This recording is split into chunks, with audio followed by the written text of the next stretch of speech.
smart meter আৰু এপিডিচিএলক লৈ ক্ষোভিত হৈছে ৰাজ্যবাসী আৰু বিভিন্ন প্ৰান্তত ৰাজ্যৰ বিভিন্ন প্ৰান্তত প্ৰতিবাদৰ সৃষ্টি হৈছে স্মাৰ্ট মিটাৰৰ বাবে বিদ্যুতৰ মাচুল বৃদ্ধি হৈছে বুলি অভিযোগ উত্থাপন কৰি এপিডিচিএল হাই আদি ধ্বনিৰে আসলতে উত্তাল কৰিছে ৰাজপথ ৰাজ্যৰ বিভিন্ন প্ৰান্তত তেনে ধৰণৰ পৰিস্থিতি সৃষ্টি হৈছে তাৰ মাজতে মুখ্যমন্ত্ৰীয়ে এটা ভাল খবৰ লৈ আনিছে মুখ্যমন্ত্ৰীয়ে আজি মন্তব্য কৰিছে যে 1 এপ্ৰিলৰ পৰা প্ৰতি ইউনিট বিদ্যুতৰ বিলৰ পৰা আসলতে 1 টকাকৈ কম কৰা হ'ব ডাঙৰ খবৰ বুলি ক'ব লাগিব এই মুহূৰ্তত আমি সবিস্তাৰে খবৰৰ সবিশেষ লৈ আনিছো মুখ্যমন্ত্ৰীয়ে বিদ্যুতৰ বিল লৈ এটা ডাঙৰ ঘোষণা কৰিছে স্মাৰ্ট মিটাৰক লৈ যেহেতু ৰাজ্যজুৰি প্ৰতিবাদৰ সৃষ্টি হৈছে আৰু তাৰ মাজতে বিদ্যুতৰ বিল হ্ৰাস পোৱাৰ কথা কৈছে মন্তব্য কৰিছে মুখ্যমন্ত্ৰীগৰাকীয়ে আৰু স্মাৰ্ট মিটাৰৰ খেলিমেলি হ'লেই উঠাই দিয়া হ'ব স্মাৰ্ট মিটাৰ মেনুৱেল মিটাৰ সংস্থাপন কৰি প্ৰয়োজনত পৰীক্ষা কৰা হ'ব যেনে ৰাজ্যজুৰি এতিয়া স্মাৰ্ট মিটাৰ আৰু এপিডিচিএলক লৈ আসলে প্ৰতিবাদৰ সৃষ্টি হৈছে বিদ্যুতৰ বিল বৃদ্ধি পাইছে আৰু স্মাৰ্ট মিটাৰৰ বাবে বিদ্যুতৰ বিল বৃদ্ধি পোৱাৰ অভিযোগ আছে যাৰ বাবে ৰাজ্যৰ বিভিন্ন প্ৰান্তত আসলে প্ৰান্তে এতিয়া এপিডিচিএল আৰু স্মাৰ্ট মিটাৰক লৈ অভিযোগ উত্থাপন হৈছে বিভিন্ন অভিযোগ উত্থাপন হৈছে আৰু প্ৰতিবাদৰ সৃষ্টি হৈছে আৰু তাৰ মাজতে মুখ্যমন্ত্ৰীয়ে এতিয়া ডাঙৰ ঘোষণা কৰিছে 1 এপ্ৰিলৰ পৰা 1 টকাকৈ কমিব বিদ্যুৎ মাচুল প্ৰতি ইউনিটতে 1 টকাকৈ কমিব বুলি জনাইছে আৰু স্মাৰ্ট মিটাৰ আৰু মেনুৱেল মিটাৰ দুয়োটাই লগাই এতিয়াৰ পৰা তুলনা কৰিব পাৰিব স্মাৰ্ট মিটাৰৰ বাবে বৃদ্ধি পোৱা নাই মাচুল বিদ্যুতৰ বিল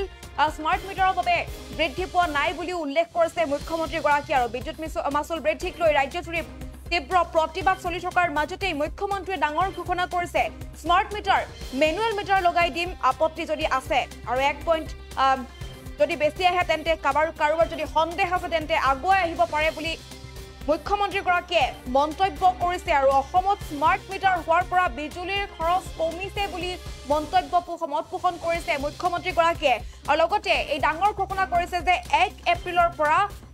1 টকাকৈ কমিব প্ৰতি ইউনিটতে 1 টকাকৈ বিদ্যুতৰ মাচুল কমিব বুলি জনাইছে মুখ্যমন্ত্ৰীগৰাকীয়ে সন্দৰ্ভত মুখ্যমন্ত্ৰীয়ে কি ক'লে সেই ভাষ্য আহি পৰিছে আমি ভাষ্য এই মুহূৰ্তত আগবঢ়াইছো স্মাৰ্ট মিটাৰৰ যিসকলে কৈছে যে বিল বাঢ়িছে তেওঁলোকৰ ঘৰত মই এটা মেনুৱেল মিটাৰো লগাই দিম খালি মোক ক'লে হ'ল যে মোৰ সন্দেহ আছে স্মাৰ্ট মিটাৰ ওপৰত তেতিয়া আমি কি কৰিম এটা ঘৰত এটা স্মাৰ্ট মিটাৰ লগাই দিম এটা মেনুৱেল মিটাৰ লগাই দিম একমাহ যেতিয়া পাৰ হ'ব তেতিয়া স্মাৰ্ট মিটাৰৰ ৰিডিং মেনুৱেল মিটাৰৰ ৰিডিং আপোনালোকে চাই লওক আপোনালোকে যদি গোটেই সাংবাদিকসকল ৰেডি হয় আপোনালোকৰ ঘৰত মই এটা স্মাৰ্ট মিটাৰ আৰু মেনুৱেল মিটাৰ লগাই দিওঁ প্ৰত্যেকখন বাতৰি কাকতৰ এজন সাংবাদিক কোনে হাত দাঙি দিয়ক যে আপোনালোকৰ ঘৰত এটা স্মাৰ্ট মিটাৰ লগাই দিম লগত এটা পুৰণা মেনুৱেল মিটাৰ লগাই দিম ৰিডিঙত যদি 1 পইণ্টৰো গণ্ডগোল হয় আমি স্মাৰ্ট মিটাৰ অসমত উইথড্ৰ কৰি দিম তাতকৈ মই কি কম সাধাৰণ কথাটো হ'ল মানুহে কম্পেয়াৰ 23 চনৰ লগত কৰা নাই যে 23 চনৰ গৰমৰ দিন আৰু 24 চনৰ গৰমৰ দিন মানুহে কম্পেয়াৰ কৰে যোৱা মাহৰ লগত সেইকাৰণে যিমান কেইটা এইকেইদিন এপিডিচিএলে হোৱাটছআপত ৰিপ্লাই দি আছে ছ'চিয়েল মিডিয়াত আপোনালোকে ৰিপ্লাইটো চাব এপিডিচিএলে লিখি দিছে যে 23 চনৰ আগষ্ট মাহতো জুলাই মাহত আপোনাৰ ইমানেই বিল আছিলে তেতিয়া মানুহ কেইজনে উত্তৰ দিছে যে ইয়েছ উই এগ্ৰি সেইকাৰণে যাৰ সন্দেহ আছে মই নকওঁ যে মই ভাল স্মাৰ্ট মিটাৰ ভাল কিন্তু পৰীক্ষা কৰাত কি আপত্তি আছে ঘৰত এটা স্মাৰ্ট মিটাৰ লগাই লওক এটা মেনুৱেল মিটাৰ লগাই লওক দুইটা মিটাৰৰ ৰিডিং 1 তাৰিখে লগালে অহা 1 তাৰিখে ওলাই যাব তেতিয়া গম পাব কিন্তু স্মাৰ্ট মিটাৰ থকাৰ কাৰণে মানুহৰ বিলটো কমিব পাৰে দৰকাৰ নহ'লে লাইটটো বন্ধ কৰে কাৰণ মিটাৰত দেখি থাকে মেনুৱেল মিটাৰ নাকিলে লাইটটো বন্ধ নকৰে সেইকাৰণে অসমত ইলেক্ট্ৰিচিটি কনজাম্পশ্যনটো স্মাৰ্ট মিটাৰ হোৱাৰ পিছত কমিছে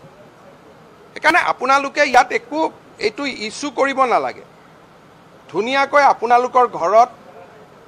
ACBৰ খৰচত প্ৰত্যেকজন বাতৰি কাকত আৰু প্ৰত্যেকটো টিভি চেনেলৰ এজন সাংবাদিকৰ ঘৰত লগত এটা স্মাৰ্ট মিটাৰ লগত এটা মেনুৱেল মিটাৰ আমি লগাই দিম যদি ৰিডিঙত গণ্ডগোল হয় আপোনালোকে ক'ব নহয় মই এইবিলাক কথালৈ আমি তামাচা ফুৰ্তিলৈকে যাব নালাগে তেতিয়া বস্তুটো লুজ হৈ যায় আমি লুজ কৰিব নালাগে এটো এটা সিৰিয়াস বিষয় স্মাৰ্ট মিটাৰটো এটা সিৰিয়াস বিষয় কাৰণ আপোনালোকেও নিউজ কৰে স্মাৰ্ট মিটাৰ বেয়া বুলি সেইকাৰণে মই আপোনালোকে যাতে ভাল কৰি নিউজ কৰিব পাৰে তাৰ কাৰণে আপোনালোককে মই এটা প্ৰস্তাৱ দিছো যে স্মাৰ্ট মিটাৰটো একেলগে লগাই লওক মেনুৱেল মিটাৰটো একেলগে লগাই লওক ৰিডিংটো আপোনালোকে লৈ ল'ব তেতিয়া নিউজ কৰিব ভাল পাব হয় নহয় কাৰণ স্মাৰ্ট মিটাৰত যদি বিল বেছি হয় এএচিবিটো ইনকামটো বাঢ়িব লাগিব আৰু এএচিবিৰ ইনকামটো আমিতো লুকাব নোৱাৰো কিন্তু এএচিবিৰ ইনকামটো বঢ়া নাই স্মাৰ্ট মিটাৰে যদি বিল বেছি দিয়ে বিলৰ টকাটো ক'ত যাব ৰাজকোষত আহিব লাগিব কালি বিধানসভাত প্ৰশ্ন কৰিলে হ'ল যে ৰাজকোষত টকা বেছি আহিছে নেকি ইয়াৰটোতো জানাৰ বহুত উপায় আছে আৰু লগতে মই কৈছো কি যে আমাৰ জুন জুলাই আগষ্ট ছেপ্টেম্বৰ মানুহৰ ঘৰত ইলেক্ট্ৰিচিটিৰ বিল বেছি আহে এই ইস্যুটো আকৌ অক্টোবৰৰ পৰা নোহোৱা হৈ যাব আৰু 1 এপ্ৰিলতটো আমি ইলেক্ট্ৰিচিটিৰ দামো 1 টকা কমাই দিম ভাৰতৰ কোনো ৰাজ্যৰ দাম নকমাই অসমে প্ৰথম কমাব গতিকে তথাপিতো মই স্মাৰ্ট মিটাৰলৈ যুক্তি তৰ্কত নাযাওঁ অহা কালিৰ ভিতৰত আপোনালোকে মোক জনাই দিব মোৰ অফিচৰ পৰা আপোনালোকলৈকে ফোন কৰিব যে যোনজন সাংবাদিকে বিচাৰে যে ঘৰত এটা স্মাৰ্ট মিটাৰ মেনুৱেল মিটাৰ আমি দুটা লগাই দিম আৰু আপোনালোকে পৰীক্ষা যিকোনো খবৰৰ বাবে যোগাযোগ কৰক 7099017330 অথবা 7099017990 নম্বৰত